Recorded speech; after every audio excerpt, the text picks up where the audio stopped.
வணக்கம் welcome to Star Police Academy encounter free test batch. இதுவரை 12 test வந்து பாத்தீங்கன்னா நடந்து முடிஞ்சிருக்கு. அதுக்கான எக்ஸ்பிளேஷன் வீடியோ நம்ம கொடுத்திருப்போம். 13வது டெஸ்ட் வருகிற 14ஆம் தேதி நடைபெற போகுது.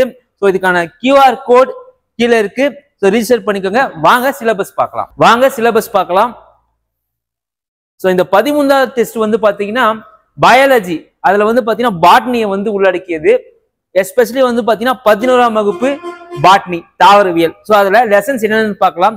ஃபர்ஸ்ட் லெசன் வந்து தாவர உலகம், அடுத்து உடல் புற அமைப்பியல், மூன்றாவது லெசன் இனப்பெருக்க புற அமைப்பியல், அடுத்தது வகைப்பாட்டியல் மற்றும் குழும பரிமாண வகைப்பாட்டியல், அடுத்தது திசு மற்றும் திசு தொகுப்பு, அடுத்தது இரண்டாம் நிலை வளர்ச்சி. சரிங்களா, இந்த லெசன் படிக்கணும். சோ அடுத்து வந்து பாருங்க, ஓகேவா, தாவரங்களில் கடத்து முறைகள், அடுத்தது கனிம ஊட்டம், தாவரங்களின் ஒளி சேர்க்கை, சுவாசித்தல், தாவர வளர்ச்சியும் படிம வளர்ச்சியும். சரியா, சோ இது இல்லாம வந்து பாத்தீங்கன்னா 12ஆம் வகுப்புல ஒரு பாட்னி லெசன் வந்திருக்கு, அதையும் பார்க்கணும். பாருங்க, தாவரங்களில் பாலின இனப்பெருக்கம் மற்றும் பால் இனப்பெருக்கம். இந்த லெசன் வந்து நீங்க படிக்கணும். சோ நல்லா படிங்க. நன்றி, வணக்கம்.